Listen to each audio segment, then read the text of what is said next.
नीतीश जी, आपको news 18 network को ये इंटरव्यू देने का बहुत बहुत धन्यवाद। हमारे 20 चैनल के माध्यम से आप पूरे देश में देखे जाएंगे, कश्मीर से कन्याकुमारी तक। मेरा पहला सवाल नीतीश जी, आपसे एक पर्सनल सवाल है। पिछले करीब 3-4 साल से आपने मीडिया को कोई इंटरव्यू नहीं दिया, कहीं आप दिखाई नहीं पड़े, किसी ने आपसे सवाल नहीं पूछा। ये आपने ऐसी चुप्पी क्यों साधी हुई है? हमने कोई चुप्पी साधी नहीं हुई। हम तो अपना काम करते रहते हैं और मीडिया की नज़र में जो भी काम आता है उस पर मीडिया की रिपोर्ट होती है या उनकी प्रतिक्रिया होती है, लेकिन अलग से कोई इंटरव्यू देना वो मेरे स्वभाव का अंग है नहीं। क्योंकि ऐसा लगता है कि लोग इंटरव्यू देते हैं, उसका एक कारण उनका ये भी रहता है कि उनका ज़रा प्रचार हो। तो मेरी कोई प्रचार में दिलचस्पी नहीं है, मेरी दिलचस्पी काम में है।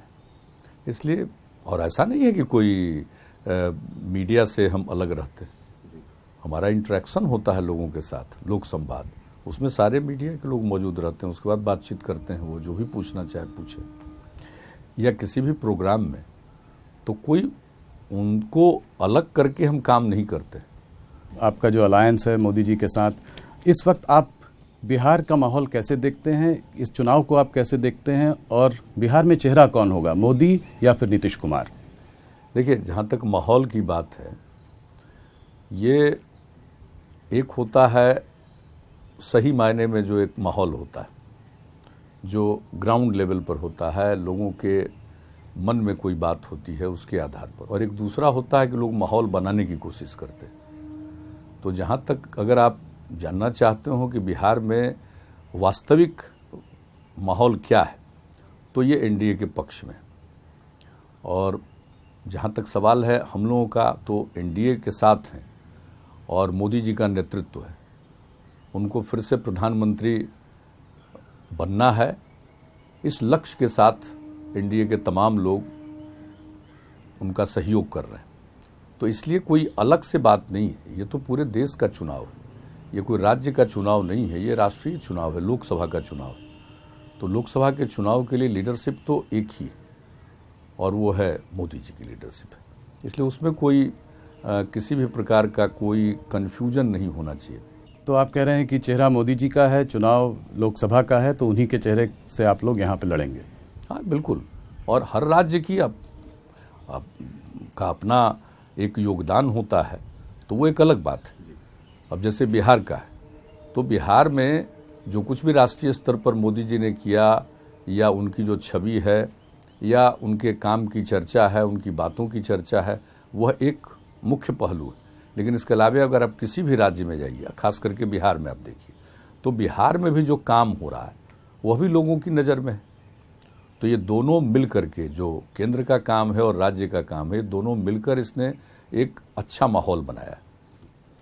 तो नीतीश जी, आपको क्या लगता है कि इस चुनाव में सबसे बड़ा मुद्दा क्या होगा? क्या आप लोग डेवलपमेंट की बात करेंगे और या फिर राष्ट्रवाद की?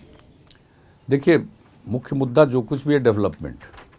हम लोगों ने बिहार में शुरू से ही, जब से 2005 के नवंबर में बिहार के लोगों ने हम लोगों को काम करने का मौका दिया है, और तब से लेकर आज तक विकास का काम, और सिर्फ हम विकास की बात नहीं करते हैं, न्याय के साथ विकास की बात करते हैं, ग्रोथ विथ जस्टिस। और उसका मतलब है हर इलाके का विकास और समाज के हर तबके का विकास। इसको न्याय के साथ विकास कहते हैं। जब हम लोग निकले थे न्याय यात्रा में 2005 में, तो उस समय भी हमने यही बात रखी थी लोगों के सामने, और लोगों ने मौका दिया कि हमारा लक्ष्य है न्याय के साथ विकास का। और केंद्र ने भी जो देश के विकास के लिए या देश की महत्ता को बढ़ाने के लिए जो काम किया है, वह भी लोगों के सामने। तो ये दोनों को मिलाकर ही हम लोग बिहार में अभियान चला रहे हैं, और मुझको पूरा भरोसा है, जो मेरी थोड़ी बहुत भी समझ है उसके हिसाब से तो मुझको लगता नहीं है कि यहाँ कोई कठिनाई है। अगर आज आप देश में देखें तो जो कैंपेन चल रहा है वो काफ़ी पर्सनल है। नामदार, कामदार, दमदार, दागदार, इस तरह की बातें चल रही हैं।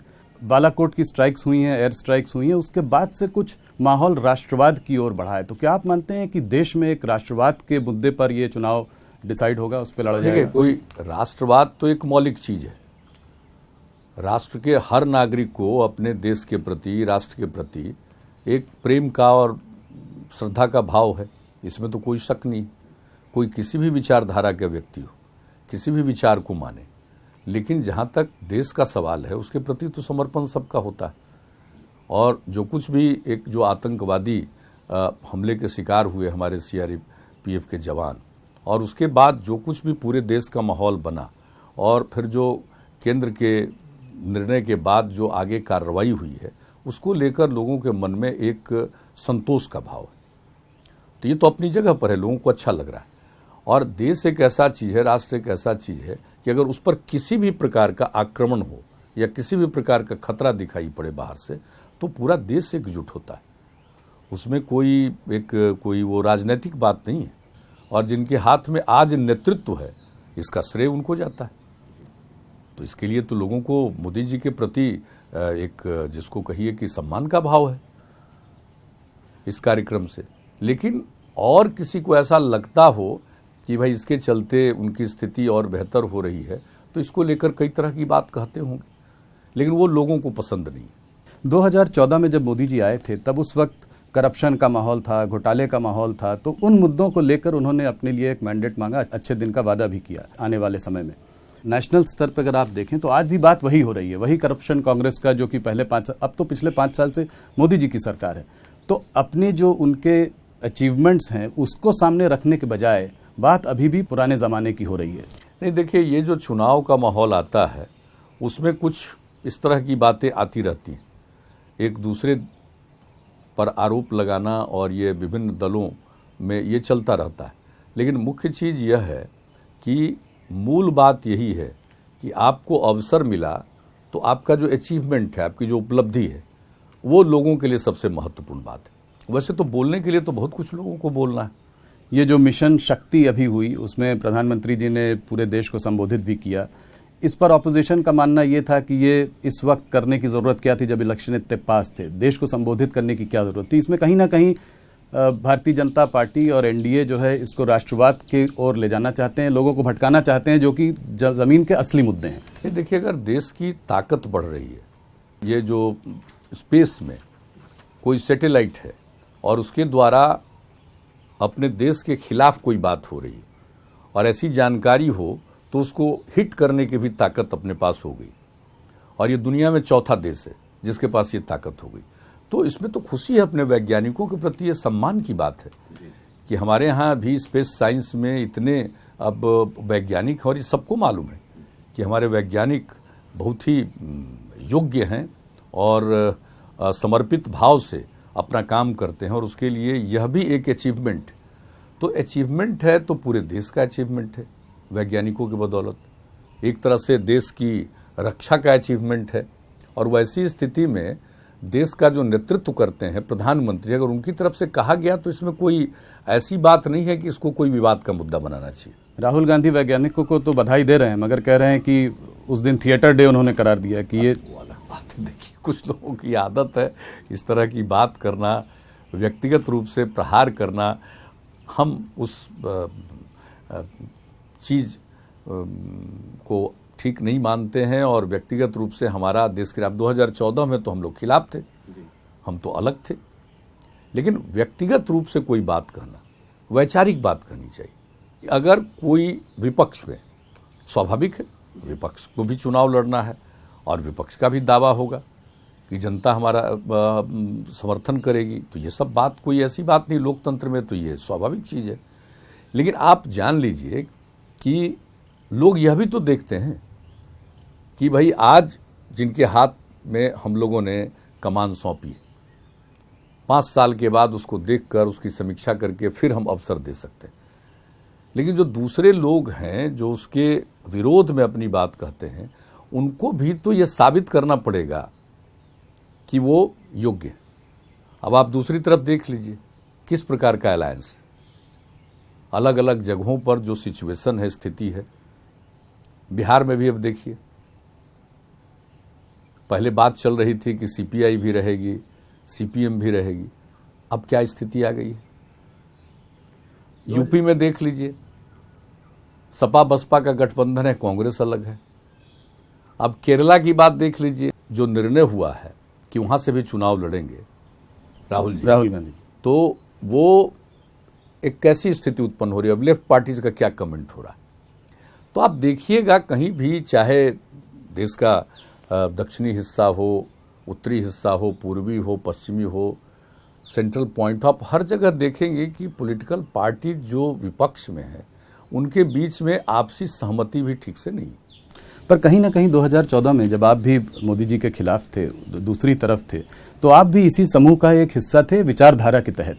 आज ये लोग बोलते हैं कि ये लोग सब एक साथ इसलिए आ रहे हैं क्योंकि इनको मोदी जी को हटाना है, इस सरकार को हटाना है, क्योंकि इनके जो मतभेद है वो एक फंडामेंटल आइडियोलॉजिकल लेवल पे मतभेद है कि पोलराइजेशन का माहौल बढ़ता जा रहा है, मॉब लिंचिंग की घटनाएं हो रही हैं, गौ रक्षा की बातें करते हैं तो उसको लेकर तमाम प्रॉब्लम्स हैं। तो इसको आप कैसे देखते हैं? आप 5 साल में मोदी सरकार का कैसे मूल्यांकन करेंगे?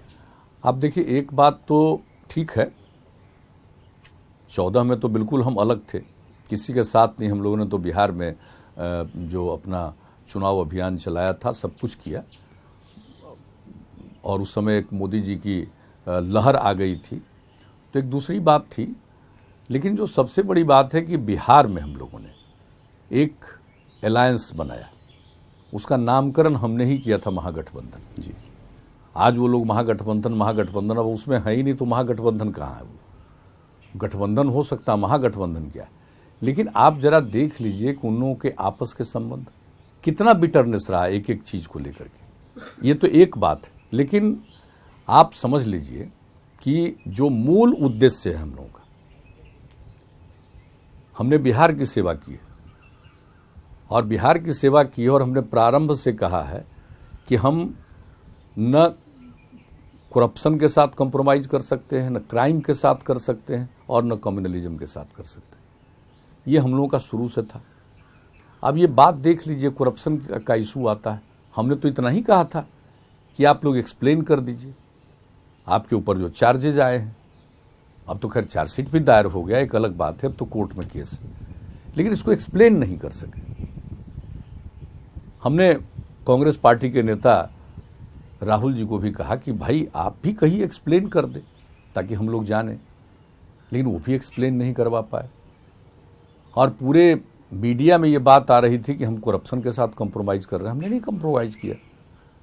और फिर बीजेपी का ऑफर आया और हमारे पार्टी के लोगों ने उसको स्वीकार किया, तो एक नया अलायंस बन करके फिर से हम लोग काम कर रहे हैं, सेवा कर रहे हैं।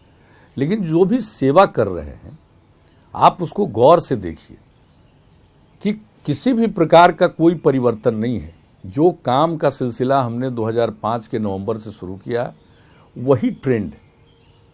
और हमने 2015 में कहा था 7 निश्चय की बात कही थी, आज भी 7 निश्चय का क्रियान्वयन हो रहा है, उसके आगे और बहुत सारे काम हो रहे हैं। तो इसलिए काम के साथ कोई कॉम्प्रोमाइज़ नहीं, काम वही हो रहा है, न्याय के साथ विकास का। लेकिन जहां तक आपने ये कहा कि भाई नेशनल लेवल पर ये बात हो रही है, तो नेशनल लेवल पर कोई यूनिटी नहीं दिख रही है, और मुद्दे भी ठीक ढंग से सामने नहीं ला रहे। आप भी क्राइम, करप्शन और कम्युनल, ये 3 चीज़ों की बात कर रहे हैं। कहीं ना कहीं ऑपोजिशन का अटैक अगर आज मोदी सरकार पे है तो कहते हैं कि इनका एजेंडा कम्युनल है। क्या आप मानते हैं कि ऐसा नहीं? हम ऐसा नहीं मानते हैं, इसलिए कि हमारे यहाँ बिहार में पहले भी वो साथ में थे, और 13 में हम लोग फिर अलग हुए, और आज फिर साथ चल रहे हैं 17 से। तो हमने नहीं देखा है, और हम लोगों की मिलीजुली सरकार है, अलायंस गवर्नमेंट है, लेकिन कम्युनलिज्म के साथ कोई कॉम्प्रोमाइज़ नहीं हुआ। पर कहीं ना कहीं जहां जो इनका आइडियोलॉजिकल नैरेटिव है वो आज भी आपसे तो अलग है। राम मंदिर के मामले पर आपका क्या विचार है? नहीं, हमारा तो विचार तो साफ है, आज से नहीं है। 1996 में जब हम लोगों की पार्टी का नाम था समता पार्टी, जॉर्ज साहब लीडर थे, और उस समय ही जब बीजेपी के साथ हम लोगों का इसका एक कहिए कि अलायंस हुआ, तो उस समय ही हम लोगों ने 3 बातें स्पष्ट रूप से कह दी थी। एक बात तो ये कही थी कि आर्टिकल 370 को समाप्त करने की बात नहीं होगी, जो जम्मू कश्मीर के लिए। दूसरी बात हम लोगों ने कही थी कि कॉमन सिविल कोड को थोपने की बात नहीं होगी। और तीसरा हमने कहा था अयोध्या मसले का समाधान या तो कोर्ट के फैसले से होगा या आपसी रजामंदी से होगा। बहुत दिनों के बाद हम किन्हीं के साथ इस तरह से बातचीत कर रहे हैं, तो आग्रह करेंगे, पता तो कर लीजिए। लॉ कमीशन ने कॉमन सिविल कोड के बारे में सारी पार्टियों को लिखा, सारी राज्य सरकारों को लिखा, क्या रिस्पॉन्ड किया लोगों ने? और बिहार सरकार ने जो रिस्पॉन्ड किया, या हमारी political party Janata Dal United ने जो रिस्पॉन्ड किया, आप देख लीजिए। तो कहने की बात बहुत है, स्टेटमेंट देना मीडिया में चर्चा बनाए रखना इस चीज को, इसको छोड़ करके एक्चुअल क्या काम है वो बताएं। मोदी जी का एक बड़ा कैंपेन चालू हुआ है जिसमें उन्होंने कहा कि मैं भी चौकीदार। ये कांग्रेस की ये जो कैंपेन चल रही थी कि चौकीदार चोर है, उसके अब आप सोच लीजिए भाई, क्या लैंग्वेज का इस्तेमाल होता है, नहीं करना चाहिए। आप ऐसे शब्दों का प्रयोग, चोर शब्द का प्रयोग, अरे आप बहुत ऐसे शब्द उपलब्ध हैं जिसका आप प्रयोग करिए। आप जो भी आज रूलिंग पार्टी है उसके खिलाफ बहुत सारी बातें रख सकते हैं अपने विचारधारा के अनुरूप, लेकिन ऐसे शब्दों का प्रयोग करना, आप बताइए इसका क्या मतलब है। ये सब चीजें तो यही तो दिखाती है कि देश में एक कटुता का वातावरण पैदा किया जा रहा है। और काम क्या करते हैं ये लोग? इतने दिनों से कांग्रेस पार्टी का शासन रहा, इन्होंने क्या काम किया भाई? अल्पसंख्यक समाज के लिए कितना काम किया भाई? लोगों के मन में एक डर का वातावरण पैदा करना और उसका समर्थन प्राप्त करना एक चीज है। खैर राजनीति में कुछ भी कर सकते हैं, लेकिन काम क्या किया है? और आज हम आपको बता देते हैं कि 2005 से लेकर के अब तक बिहार में हर कम्युनिटी के बारे में काम हुआ। किसी भी कम्युनिटी की हम लोगों ने उपेक्षा नहीं की। नारी सशक्तिकरण का काम किया। जो समाज में सबसे हाशिए पर है, दलित, महादलित समाज, अति पिछड़ा वर्ग, सबके लिए काम हुआ और अल्पसंख्यक समाज के लोगों के लिए काम हुआ। मुझे बता दें जितना अल्पसंख्यक समाज के लिए काम हुआ। कांग्रेस पार्टी शासन में थी और भागलपुर में दंगा हुआ था, उसका मौका मिला लालू प्रसाद जी को, और क्या किया वहां पर जो कम्युनलिज्म के शिकार हुए थे भागलपुर के। जब हम लोगों को मौका मिला काम करने का, हमने तो देखा था कि न लोगों को राहत मिली है, न इस तरह के कुकर्म करने वाले लोगों के ऊपर जमकर कार्रवाई हुई।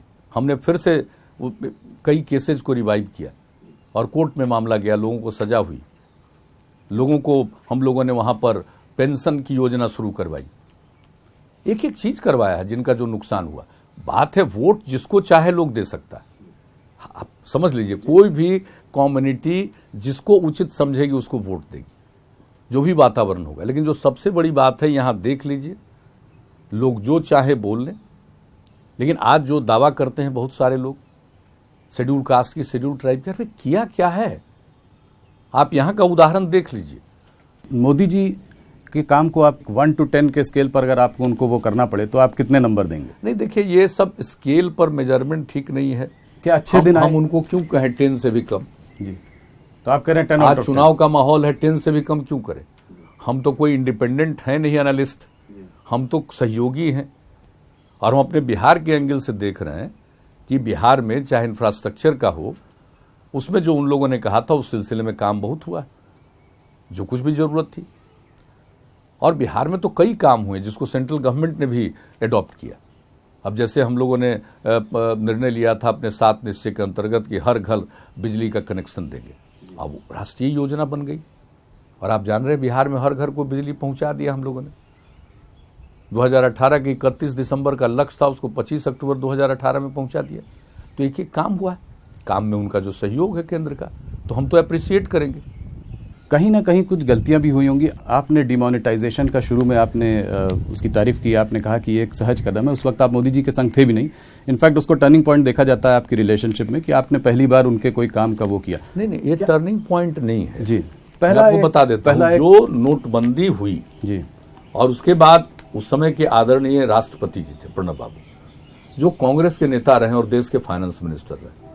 मैंने उनके स्टेटमेंट को देखा और उनके स्टेटमेंट को देखा कि नोटबंदी बहुत सही चीज है। तो हमने कहा कि ठीक है, इससे काले धन पर हमला होगा। लेकिन इसके साथ साथ हमने जब उसके बारे में कहा कि इसके अच्छे परिणाम हो सकते हैं, ठीक कदम है काले धन के खिलाफ कार्रवाई का, लेकिन साथ साथ हमने डे 1 से ये कहा था कि जो बेनामी संपत्ति है उस पर हिट करना चाहिए। हम डे 1 से बोलते रहे। ऐसा हुआ नहीं। देखिए 99% से ज्यादा पैसा वापस सिस्टम में आ गया। आरबीआई का डेटा अगर आप देखें तो डिमोनेटाइजेशन से अब तक कैश का जो जनरेशन है यहाँ पे 20% ज्यादा हो गया है डिमोनेटाइजेशन के समय से। इसका असर इकोनॉमी को भी भोगना पड़ा है। जीडीपी ग्रोथ हमारी 1-2% का उसको झटका भी लगा, जो कि जायज़ था, लगने की बात भी थी। तो अगर आप ओवरऑल देखें तो नोटबंदी का लोगों को भी इतनी कष्ट झेलना पड़ा, आपके बिहार में भी लोगों को काफ़ी कष्ट झेलना पड़ा। तो क्या देखिए, लेकिन कहीं ना कहीं ये कुछ एग्जीक्यूशन फेलियर था? हम बता देते हैं, जो लोग बोलने लगे कि कष्ट झेलना, हम उस समय बिहार की यात्रा पर निकले हुए थे। ये कदम इनका संभवतः 8 नवंबर की रात में हुआ था और नेक्स्ट डे हम बाहर यात्रा पर निकले थे। और हमसे लोगों ने पूछा था, सवेरे ही हमने जो बताया, हम पूरे बिहार में घूम रहे थे, बैंक के बाहर लोग खड़े थे, लेकिन कोई विरोध नहीं प्रकट कर रहा था। हमने भी तो नोटबंदी का इसका स्वागत कर दिया था, और हमने ही नहीं स्वागत किया था, अन्य पार्टियों ने भी स्वागत किया था भाई, तत्काल उस समय स्वागत किया था। आज आप लोग आरजेडी की बात वो अलग है, वो सब लोगों ने शुरू में कुछ दिनों तक इसका स्वागत किया, लेकिन आज उसका नतीजा क्या हुआ, तो उससे लोगों की परेशानी वाली बात जो कह रहे हैं, बिहार में देख रहे थे, नहीं परेशानी थी।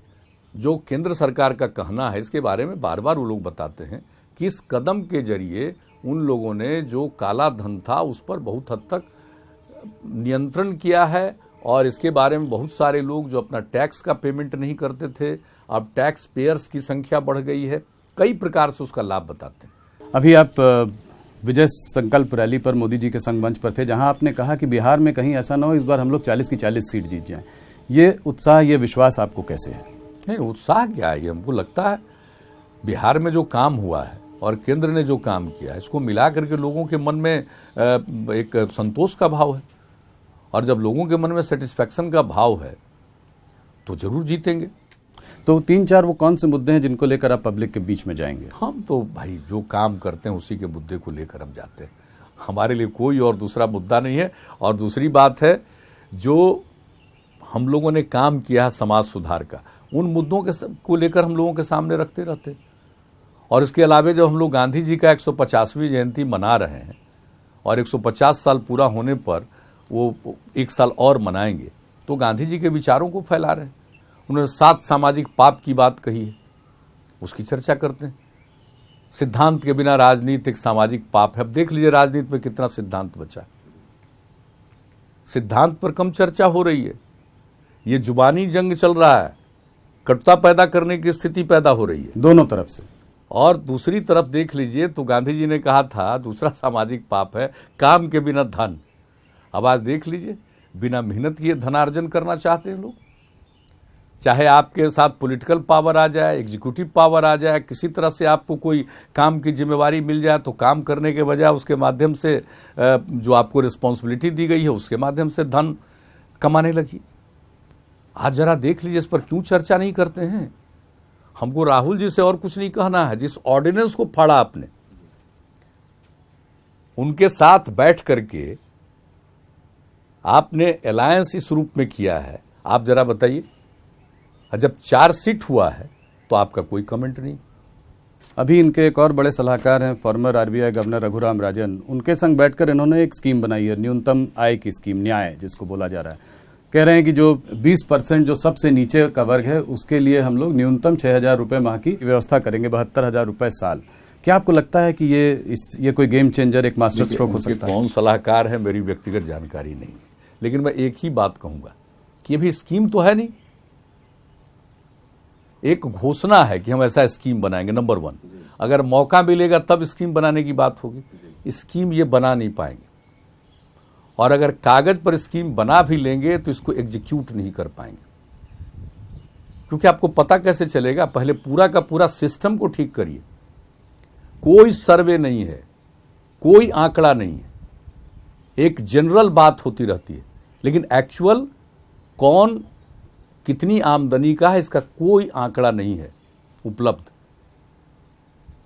एक ऑथेंटिक फिगर भी उपलब्ध ठीक से नहीं है, एक आकलन है, असेसमेंट है, सिर्फ लोग नहीं उपलब्ध हैं। आप दीजिएगा, किसको दीजिएगा? और आप जान लीजिए, एक तो कर नहीं पाएंगे, और जब देना शुरू करिएगा मान लीजिए, तो फिर जो सबसे नीचे है उसको नहीं मिलेगा, कुछ घूस दे करके उसके ऊपर वाला ले लेगा।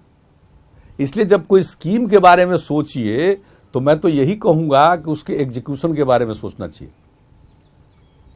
और मैं कोई दावा नहीं करता हूं, लेकिन हमारे यहाँ जब हम कोई चीज के बारे में सोचते हैं तो उसके एग्जीक्यूशन के बारे में सोचते हैं, कैसे एग्जीक्यूट करेंगे। तो आप कह रहे हैं अगर ये आ भी जाए तो इसका एग्जीक्यूशन बहुत मुश्किल है। एग्जीक्यूशन मुश्किल नहीं है, इसका तो मतलब समझिए कि दुरुपयोग होगा। मतलब लोग इस्तेमाल कर लेंगे जो वाकई उस सीमा में नहीं, तो पैसा उन तक नहीं पहुंच पाएगा। पैसा पहुंचेगा नहीं। कुछ ऐसी बात करने से जिसके बारे में पहले देख तो लीजिए एग्जीक्यूशन। इसलिए लोगों को थोड़ी थोड़ी इन सब बातों पर नजर रहती है, ये जान लीजिए। इसलिए मुझको लग नहीं रहा है कि मोदी जी को कोई खतरा है। एक बड़ा केंद्र बिंदु बिहार भी है, यहाँ पर आपको कितनी सीट लाने की आशा है और आप ये कैसे देखते हैं? क्योंकि गठबंधन के भी अगर आप देखें तो यादव और माइनॉरिटी मुस्लिम वोट जो है उनका एक साथ है, उनके साथ रहेगा, 30% करीब ये हो जाता है, तो बाकी उनका एक ये हेड स्टार्ट तो है ही। आपका कौन सा ऐसा वोट बैंक है जो आपके साथ रहेगा? एक बात मैं बताऊं जी, कि जो आप लोग बोल रहे हैं माइनॉरिटी कम्युनिटी का और उसमें एक मुस्लिम कम्युनिटी का, उसका फिगर तो अवेलेबल है। हर 10 साल पर जो जनगणना होती है वो फिगर तो अवेलेबल है। अलग अलग कम्युनिटी के कितने लोग हैं इसका तो फिगर रहता है। शेड्यूल कास्ट और शेड्यूल ट्राइब में कास्ट का भी सर्वे होता है। बाकी जात का कास्ट का कौन सा सर्वे? ये जो अपने मर्जी से लोग बोलते रहते हैं कि ये कास्ट की इतनी आबादी है, किस आधार पर बोलते हैं? लास्ट सर्वे हुआ है कास्ट बेस्ड सर्वे, वो हुआ 1931 में। इसके बाद तो कोई कास्ट सर्वे नहीं हुआ। इसलिए हम लोग तो डिमांड किए हैं कि कास्ट बेस्ड सर्वे होना चाहिए, और प्रधानमंत्री जी ने एक तरह से इसके बारे में पॉजिटिव रिस्पॉन्स ही किया। तो अगर अगला सर्वे जो होगा, जनगणना होगी, तो अगर वो जनगणना होती है, सेंसस होगा, तो आप समझ लीजिए तभी पता चलेगा, कास्ट बेस्ड सेंसस हो जाएगा तो सबको मालूम होगा। मीडिया में लोग एक संख्या बना लेते हैं और उसके आधार पर जोड़ देते हैं। आपका क्या? हमारा कोई असेसमेंट नहीं। 31 का फिगर देख लीजिए और आप समझ लीजिए कि इसके बारे में जो लोगों को लगता है कि यह उनका समीकरण है, मुझको नहीं लगता है कि बिहार में माइनॉरिटी कम्युनिटी को इतना ज्यादा फेथ बचा है उन लोगों के प्रति। और उनके मन में ये बात जरूर बिहार में चल रही है कि साहब काम देखो, पहले क्या काम हुआ और आज का क्या हुआ। तो आप कह रहे हैं कि भाजपा का साथ देने के बावजूद आपको लगता है कि माइनॉरिटी का साथ देने से काम देखे ना। हम आज अगर भाजपा का साथ दे रहे हैं, उनके साथ अलायंस है, उससे क्या फर्क पड़ा? काम में क्या फर्क पड़ा? काम तो हर प्रकार का हुआ। आपके पास इतना वक्त नहीं है कि अब एक एक काम गिना दें जितना काम माइनॉरिटी कम्युनिटी को हुआ। इसलिए वो दावा मुझको नहीं लगता है। एक उन लोगों का अपना एक प्रचार का जरूर है। और अब समाज में देख नहीं रहे, इंटरकास्ट मैरिज अब शुरू हो गया। आज जब इंटरकास्ट मैरिज जब बढ़ता चला जाएगा तो कास्ट धीरे धीरे खत्म होगा। हम तो लोगों के बीच में जाएंगे काम के आधार पर वोट मांगने। अगर काम से संतुष्ट है तो आप वोट दीजिए। आपका एक बहुत बड़ा इनिशिएटिव रहा है शराबबंदी। आज शराबबंदी के मुद्दे को आप लेकर आगे और जा रहे हैं, तो इसका आप क्या असर देखते हैं चुनाव? ये बहुत अच्छा असर है इसका। चंद लोग ऐसे हैं जो इसको अपनी लिबर्टी से जोड़कर देखते हैं कि भाई मेरी इच्छा, हम कुछ भी पिएं, कुछ भी खाएं। तो खाने की तो स्वतंत्रता है ही, लेकिन पीने के मामले में शराब पीने की स्वतंत्रता नहीं अपने संविधान में। ये बात बहुत स्पष्ट है। ये मौलिक अधिकार का अंग नहीं, और न शराब का व्यवसाय मौलिक अधिकार का अंग है। इसलिए लिबर्टी से इसका कोई लिंक नहीं, और ये बहुत खराब चीज़ है। कुछ मान लीजिए अमीर उमराव लोग जो थे, उनको उतना ज़्यादा भले ही इसका असर न पड़े, लेकिन गरीब गुरबा में जो ये प्रचारित हो रहा था उससे पूरा का पूरा परिवार तबाह हो रहा था। घर के अंदर एक माहौल बहुत खराब होता चला जा रहा था। लोग अपनी गाढ़ी कमाई का ज़्यादा पैसा शराब में गंवा देते थे, घर में लौट कर आते थे, शाम में झगड़ा करते थे। पत्नी का, बच्चों का, सबको बड़ी तकलीफ थी। ये होने के बाद आज बड़ी खुशी का माहौल है उन लोगों में। हाँ, चंद लोग जिनको मेरे इस काम से बड़ा तकलीफ होता है। तभी तो वर्ल्ड हेल्थ ऑर्गेनाइजेशन की रिपोर्ट आई है, दुनिया भर में 2016 का उन्होंने अध्ययन किया है और 2018 में पब्लिश हुआ है। आप कितने लोग सिर्फ शराब पीने के कारण मर रहे हैं और कितने प्रकार की बीमारियां शराब पीने के कारण हो रही। एक एक बात को उन्होंने कहा। तो जो भाई जागरूक पढ़े लिखे लोग हैं, उनमें भी ये जागृति आनी चाहिए। तो इसको लेकर हम लोग कैंपेन कर रहे हैं। इन्हीं तरह के कुछ कामों को लेकर 2005 में आपको सुशासन बाबू बोला गया। पिछले कुछ सालों में क्राइम बढ़ता जा रहा है यहाँ पर, और आप भी कुछ चुप हैं, इस पर ज़्यादा बोल नहीं पा रहे हैं। ये किस वजह से इन सालों में आप उतना काम नहीं कर पाए जितना कि पिछले 5 सालों में? बहुत अच्छी तरह हम आपको बता देते हैं, क्राइम बढ़ नहीं रहा एक्चुअली। ये मैं किसी भी को कहता हूँ, रिपोर्टिंग पर मत जाइए, धीरे धीरे धीरे धीरे क्राइम रिड्यूस हो रहा। ये कोई दावा करेगा कि बिल्कुल क्राइम फ्री सोसाइटी हो गई? ये दुनिया में हुआ है? कोशिश करनी है ना, और अल्टीमेटली गोल यही है, लक्ष्य यही है कि क्राइम फ्री सोसाइटी हो। लेकिन इसको प्राप्त करने के लिए तो निरंतर आपको काम करते रहना पड़ेगा। आज हमारे यहाँ क्राइम का, जैसे मर्डर का देख लीजिए या मेजर क्राइम्स का देखिए, उसका 60% लैंड डिस्प्यूट के कारण होता है। आपस में लोग बंटवारा परिवार में नहीं करते थे, आपस में बांट लिया, लेकिन नाम जो है अभी भी दादा का परदादा का नाम चल रहा है। और एक भाई कहीं बाहर रह रहा, दूसरा भाई है, अब कोई जमीन बेच दिया दूसरे भाई वाला, कुछ भी हुआ, एक जिसको कहिए आपस में भी संघर्ष। हम लोगों ने तय कर दिया कि परिवार में अगर बंटवारा आप करते हैं तो रजिस्ट्रेशन फी मात्र मिनिमम 100 रुपया कुल मिलाकर। वैसे तो जितना रेट था उसके हिसाब से कोई करता थे, आपस में कई हजार रुपये या लाख में उनको देना पड़ता रजिस्ट्रेशन, वो खत्म कर दिया। अब इतनी खुशी है लोगों को। एक चीज़ ये बताइए, जब आप भारतीय जनता पार्टी के संग सीट बंटवारे के लिए बैठे तो ये 17 सीट कैसे आप कर पाए? भारतीय जनता पार्टी 22 जगहों पर जीतने के बावजूद 17 पर राजी हो गई, तो इसमें तो आप अपने देखिए, ये हमने कुछ नहीं कहा। आप सिर्फ 2 ही सीट जीते थे। वो तो 2 सीट जीते थे, लेकिन इनका वेव था और अलग अलग थे। तभी 16% वोट था उस स्थिति में भी बिहार में। तो ऐसा नहीं है कि कोई हम लोगों की पार्टी को समझ लेता है कि एलिमिनेट हो जाएगी, संभव ही नहीं। लेकिन आप जान लीजिए, हम दोबारा जो बीजेपी के साथ हम लोगों का अलायंस हुआ है, तो बीजेपी ने शुरू से कहा कि हम लोग पूरा सम्मान का, प्रतिष्ठा का, पार्टी का जो कुछ भी है उसका जरूर ख्याल रखेंगे। और हम लोगों ने कुछ नहीं कहा था, उन लोगों ने खुद ही मुझको बताया कि हम लोग बराबर बराबर सीट पर लड़ेंगे। तो ये प्रस्ताव बीजेपी की ओर से पहले कह दिया, प्रस्ताव बीजेपी नहीं कहा, और हम तो अपने पार्टी के लोगों को भी शेयर नहीं किए तब तक जब तक कि फॉर्मली 17-17-6 का अनाउंसमेंट नहीं किया गया। ये उन्होंने खुद कहा और आपने बस मान लिया, इसमें कोई ज्यादा नेगोशिएशन वगैरह नहीं। क्या मतलब है? अब हम एक साथ काम कर रहे हैं और पिछले चुनाव में बीजेपी को सफलता मिली है, तो फिर ये करना, और बीजेपी के लिए भी आप समझ नहीं रहे कि उनके लिए कितनी कठिनाई है कि भाई जब 22 सीट जीते थे, 2 तो उनके भाग गए, एक का डेथ हो गया, तो 19 उनका सीटिंग था। वैसी स्थिति में ये सब निर्णय लेना तो लोगों के लिए थोड़ा सा कठिन होता ही है, तो कठिन होता है, लेकिन किया। हम लोगों के पार्टी के लोगों ने भी कहा कि ठीक है, बराबर बराबर होगा। तो हम लोगों को, अब इच्छा किसकी नहीं होती, इच्छा तो और ज़्यादा की होती है, लेकिन आम तौर पर हम लोगों के पार्टी में लोगों की फीलिंग थी कि अगर बराबर बराबर है तो ठीक है। बाद में हमने शेयर किया था कि उनका ऑफर आया, लोगों ने कहा कि ठीक। आप अभी इधर ही प्रशांत किशोर जी को बड़ी धूमधाम से पार्टी में लेकर आए, करीब करीब नंबर 2 का दर्जा भी दिया। लोगों ने ये तक बात की कि प्रशांत किशोर जी आपके सक्सेसर होंगे, मगर इधर देखा जा रहा है कि उनको कुछ साइडलाइन से कर दिया गया है, कैंपेन का वो चार्ज नहीं ले रहे हैं। ना, कोई साइडलाइन नहीं है, तो वो अभी भी में है, और पार्टी के जो प्रचारक हैं उसमें भी उनका नाम है शुरू से ही। तो नंबर 2 हैं आपके? वो तो ठीक ही है भाई, नंबर 2 वाइस प्रेसिडेंट है। किसी चीज को नंबर 2 नंबर 3 कहना तो एक एनालिसिस है, लेकिन प्रशांत किशोर की इज्जत है, हमारे पार्टी में भी इज्जत का भाव है, ऐसा कुछ नहीं है। लेकिन उनके मन में अगर कोई भ्रम हो तो एक अलग विषय। आपको लगता है ऐसा है? लेकिन नहीं, अब चूंकि देखिए, प्रशांत जी के साथ सबसे बड़ी बात, हमसे तो बहुत अच्छा संबंध है और मुझको पूरा विश्वास है और भरोसा है। उस आदमी को भी मेरे प्रति बहुत एक स्नेह का भाव है, इसमें कोई शक नहीं। लेकिन कभी कभी राजनीति में कई तरह की बातें होती हैं। अब वो अब तक स्ट्रेटजिस्ट रहा है, लेकिन पॉलिटिकल एक्टिविस्ट होना तो उसमें कई तरह की बातें नहीं है।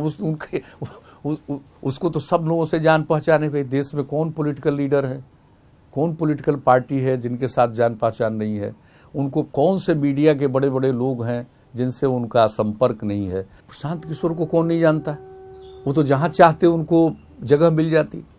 प्रशांत किशोर जी व्यक्तिगत तौर पर तो मेरी पार्टी में मेरे साथ, और वो कंपेनर में उनका भी नाम है। अभी उनके पिताजी की तबीयत बहुत खराब है, उनके देखभाल में वहाँ पर हैं, दिल्ली में है।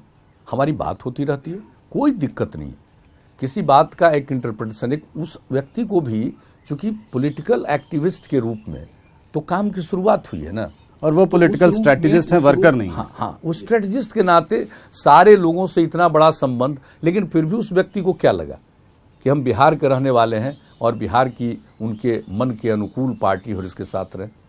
तो ये अप्रिसिएशन की बात है ना। लेकिन बहुत सारी बातें होती है, उस व्यक्ति से इतने लोग बात करते हैं कि कौन क्या कह दे।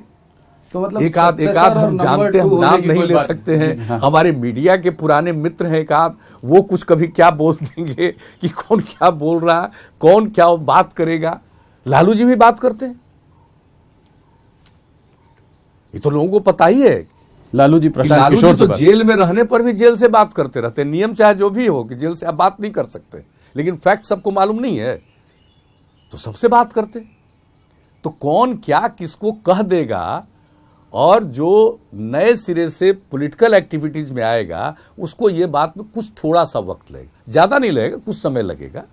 और उनको जिम्मेवारी है, बहुत अच्छी तरह अपनी जिम्मेवारी का पर जो सोच कर लाए थे वो उस तरह का रोल नहीं। सोच कर नहीं, पॉलिटिकल एक्टिविस्ट के रूप में ही, हम कोई स्ट्रेटजिस्ट के रूप में नहीं लाए, इसलिए कि पॉलिटिकल स्ट्रेटजिस्ट की क्या बात है। यहां पर तो हम लोग एनडीए अलायंस में, जब एनडीए के अलायंस में गए तभी ना हम लोगों के साथ आए हैं जी, उसके पहले तो नहीं आए थे। प्रशांत किशोर जी अभी अकाली दल, शिवसेना वगैरह इन सब पार्टीज के साथ भी काम कर रहे हैं। अच्छा संबंध है, तो कोई खीर वगैरह तो नहीं पक रही है? कुछ नहीं है ऐसा, वो तो अच्छा संबंध है जी, अच्छा संबंध है। और हमारी पार्टी से जुड़े हुए, हमको किसी भी प्रकार का कोई भ्रम नहीं है। लेकिन हाँ, आपने पूछा तो हमने बता दिया कि भाई पॉलिटिकल वर्कर के रूप में, पॉलिटिकल एक्टिविस्ट के रूप में तो उन्होंने शुरुआत की है जी। अभी तो सफर लंबा है। वो मेरे साथ रहेंगे, धीरे धीरे वो परफेक्ट पॉलिटिकल एक्टिविस्ट हो जाएंगे, आप जान लीजिए। हाँ, अगर मान लीजिए कि पॉलिटिकल एक्टिविस्ट के रूप में मन नहीं बना तो एक बात दूसरी है जी, लेकिन मुझको भरोसा है। कांग्रेस ने उत्तर प्रदेश में प्रियंका गांधी को उतारा है। आप इस प्रियंका फैक्टर को इस चुनाव में कैसा मानते हैं, कितना बड़ा मानते हैं? तो सबको मालूम था कि पार्टी के अंदरूनी मामलों में वो सक्रिय हैं, और हमको तो इस बात की जानकारी थोड़ी बहुत प्रशांत किशोर जी के चलते भी मिलती थी, क्योंकि उनका उन लोगों से भी अच्छे संबंध रहे हैं, उनका भी काम किए। तो इसलिए फॉर्मली पॉलिटिकल एक्टिविटी में आई, लेकिन पॉलिटिकल डिसीजन वगैरह में तो हमको मालूम है कि सब रोल रहता था। और पहले भी हमसे नहीं कभी बातचीत है, हम जब कांग्रेस के साथ भी थे एक अलग बात है, लेकिन लालू जी वगैरह तो सबसे अधिक बात करते थे, उनका राहुल जी से कम बात होता था। तो ये सब बात तो लोग करते ही रहे। राहुल गांधी का 2 जगह से चुनाव लड़ना आप कैसे देखते हैं? लोग कह रहे हैं कि ये लड़ाई तो मोदी जी के खिलाफ थी, ये जाके लेफ्ट के संग लड़ रहे हैं। अब थोड़ा बहुत लेफ्ट पार्टीज को तो इसको लेकर के ठीक नहीं लग रहा है कि वो केरला में लड़ने जा रहे हैं, स्वाभाविक है। लेकिन ये तो निर्णय खुद का लेना है ना, उनको अपनी पार्टी को लीड करना है, तो पार्टी के लोगों की राय को भी तो सुनना ही पड़ेगा, या फिर अपनी स्थिति देखनी पड़ेगी कि अगर मान लीजिए कि जहां से लड़ रहे हैं यूपी में, वहां अगर सफलता नहीं मिली तो वहां से सफलता मिल जाएगी। तो कई कारण हो सकता है, लेकिन मुझे उसमें कोई मैं इन सब चीज़ों पर ज़्यादा नहीं सोचता हूं कि क्या फ़र्क पड़ता है। लोगों की अपनी अपनी इच्छा, हर पॉलिटिकल पार्टी की अपनी इच्छा होती है। आप पहले स्पेशल स्टेटस बिहार के लिए बहुत बात करते थे, मांगते थे, इसका अभी क्या वो है? नहीं, हम अभी भी इसके इधर बीच कुछ सुनाई नहीं दे रहा है ज़्यादा। हम लोग अपनी मांग रखे हुए हैं। आपने प्रधानमंत्री जी से बात की है? सब दिन। तो क्या कहा उन्होंने? नहीं, अभी स्पेशल स्टेटस के बारे में एक बात आ गई, इंटरप्रिटेशन हो गया, जो 14वें वित्त आयोग की कोई रिपोर्ट थी उसके आधार पर। लेकिन हम लोगों ने जो 15वां वित्त आयोग है उसके सामने ये बात रखी है कि ये तो इंटरप्रिटेशन हो गया है, आप इसमें साफ होना चाहिए। हम लोगों ने अपनी बात रखी है, बड़ा मजबूती से हम लोग बात रखते हैं। अब कुछ लोगों को ऐसा लगता है कि स्टेटमेंट देते रहिए, तो देखिए स्टेटमेंट नहीं, और हम लोगों ने जिस तरह से लोगों का समर्थन हासिल किया है, 1 करोड़ से ज़्यादा लोगों का भी दस्तखत हुआ, और हम लोगों ने तत्कालीन प्रधानमंत्री जी माननीय मनमोहन सिंह जी को वो कागज़ सुपुर्द किया। इसके बाद एक कमेटी भी बनी, लेकिन उन लोगों ने भी कुछ नहीं किया। अगर वो कर दिए होते तो आज राजनीति दूसरी रहती। इनका अपना एक इंटरप्रिटेशन है आज की तारीख में, स्पेशल स्टेटस नए किसी राज्य को नए रूप में देने में इनका एक अपना इंटरप्रिटेशन है। तो हम लोग तो उस नए वित्त आयोग के सामने इन सब बातों को रखे हैं। नीतीश जी, कहीं ना कहीं जेडीयू का जो फ्यूचर है वो आपसे लिंक्ड है। आप आगे जेडीयू का क्या फ्यूचर देखते हैं और आप अपने लिए क्या सोच रहे हैं? क्या मान लीजिए अगर सरकार केंद्र में कल एनडीए की बनती है, क्या आप केंद्र की तरफ जाने की कोशिश करेंगे या आपकी कोई इच्छा है? हम अपने बारे में कुछ नहीं सोचते हैं।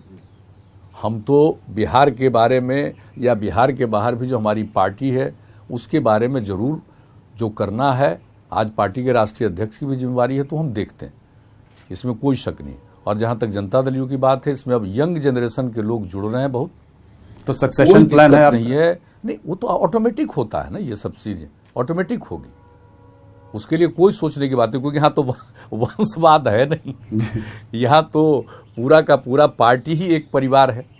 ये 17-17 सीट का जो बंटवारा है उसको देखकर शहनवाज हुसैन जी काफी नाखुश लग रहे हैं, इसके बारे में आपका क्या?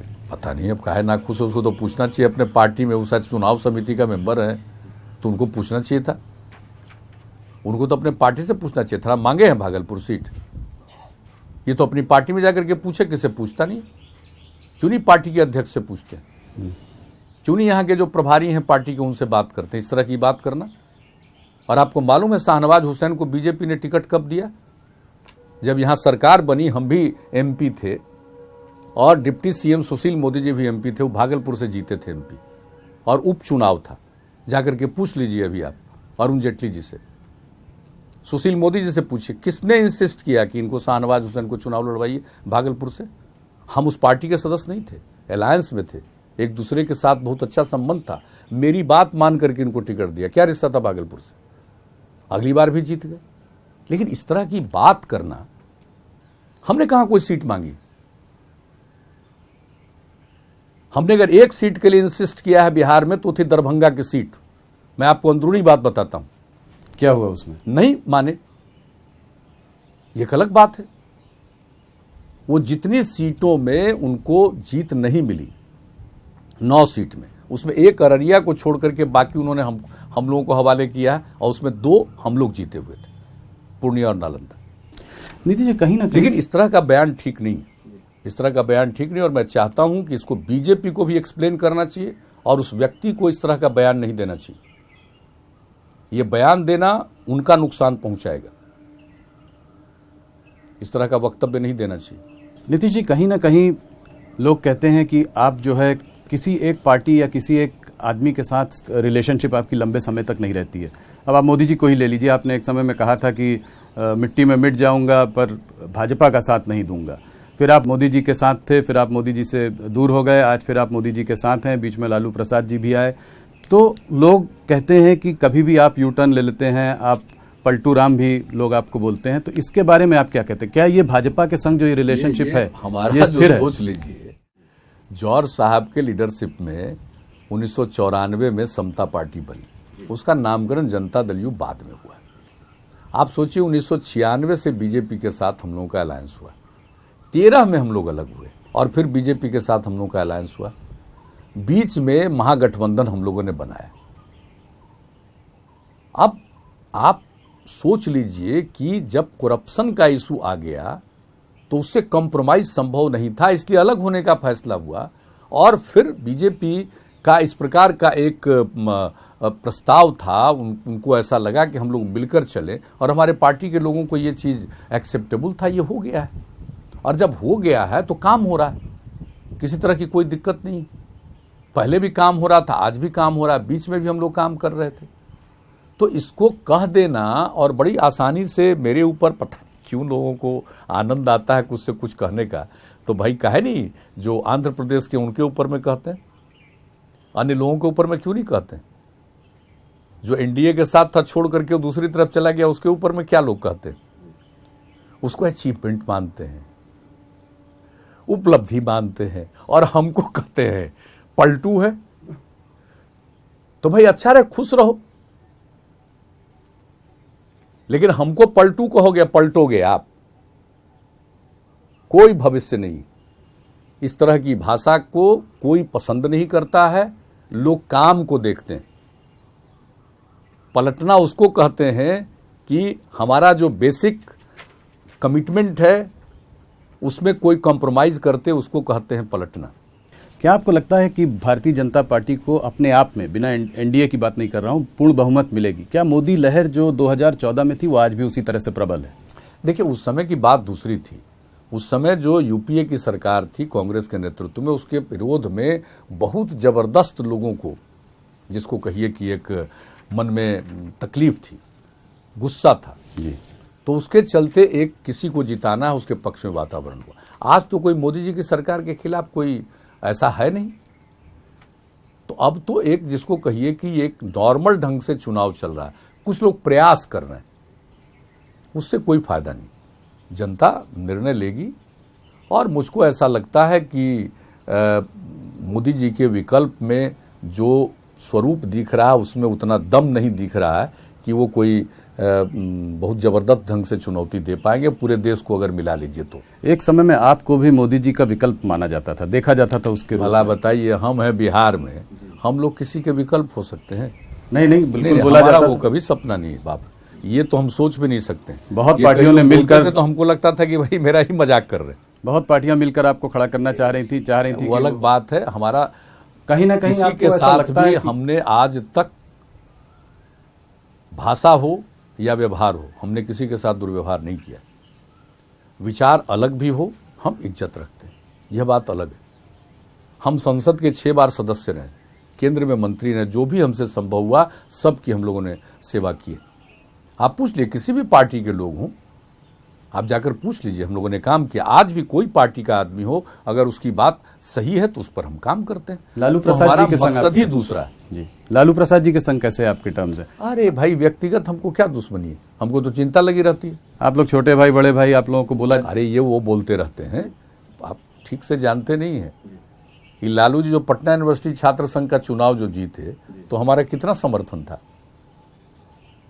आई जब जननायक कर्पूरी जी का स्वर्गवास हो गया तो लोकदल विधायक दल के नेता बनाने में मेरा क्या रोल था? नेता विरोधी दल बन गया, मुख्यमंत्री बनाने में क्या रोल था? ये सब चीज को लोग भुला जाते हैं ना। कहीं ना सब कहीं चीजों को बुरा लगता है इस बात भुलाते का। हैं। और हमने देख लिया कि भाई अब इनसे हमारा नहीं चल सकता है, तो जौहर साहब के लीडरशिप में जनता दल से अलग होकर हम लोग अलग निकले। अब एक बार फिर उनके साथ हुआ, लेकिन हमको उम्मीद थी कि अब ये थोड़ा ये भी संभलेंगे। लेकिन अब सरकार चला रहे हैं, आप पूछ लीजिएगा बहुतों से, हमको तो कह देते थे कि भाई कहीं अगर पुराना स्टाइल रहा लालू जी का तो 1.5 साल से ज्यादा नहीं चल पाएगा। अगर वही स्टाइल शुरू हो रहा था तो वैसी स्थिति में, और कितने लोगों ने मेरे ऊपर क्या कहा बताइए, उनके पार्टी के एक नेता क्या बोलते थे मेरे ऊपर, क्या बोलते थे। और फिर भी हम काम करते रहे, चलाते रहे। जब भ्रष्टाचार का मसला आया, भाई नमस्कार करके विदा हो गए, लेकिन हम कोई दुश्मन नहीं।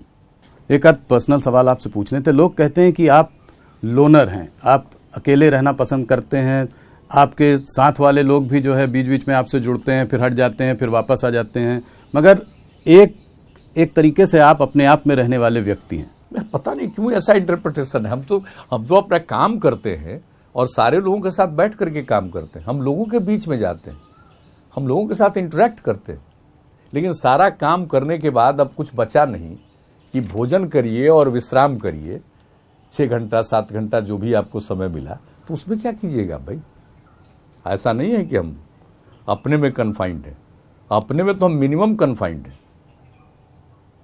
टहलते हैं, एक्सरसाइज करते हैं, योग करते हैं, अखबार पढ़ते हैं, इतनी तक अपने में कन्फाइंड है। इसके बाद अपना कुछ है ही नहीं सिवाय सोने के, जो कि स्वाभाविक है। बाकी सब हम लोगों के साथ, लेकिन कोई मेरा ऐसा कुछ नहीं है कि हम लोनर हैं, अकेले ही पसंद करते हैं, ऐसा कुछ नहीं। अंत में जाते जाते एक सवाल, शत्रुघ्न सिन्हा आप कहते थे बिहार की शान है, बिहार का गौरव है, क्या उनके खिलाफ कैंपेन करेंगे आप? आज वो आपके विरोध में खड़े हैं। एक फिल्म के इतने बड़े कलाकार रहे हैं और बिहार के रहने वाले थे, इसलिए बिहारी बाबू, और हम लोगों के मन में उनके प्रति इस बात को लेकर बहुत सम्मान का भाव है। लेकिन जहाँ तक पॉलिटिकल बात है, तो पॉलिटिकल बात में जब वो जिनके साथ हैं तो उनके साथ वाले लोग उनके पक्ष में होंगे, और जो उनके साथ नहीं हैं, हम किन्हीं और के साथ में, तो हमको तो उन्हीं के लिए कैंपेन करना पड़ेगा। लेकिन वो पॉलिटिकल बात, पर्सनल बात नहीं। नीतीश जी, आपने हमको इतना समय दिया, 4 साल बाद पहला इंटरव्यू न्यूज़ 18 नेटवर्क को दिया, इसके लिए आपका बहुत बहुत धन्यवाद। आपको हम आने वाले चुनाव के लिए ऑल द बेस्ट बोलते हैं। Thank you.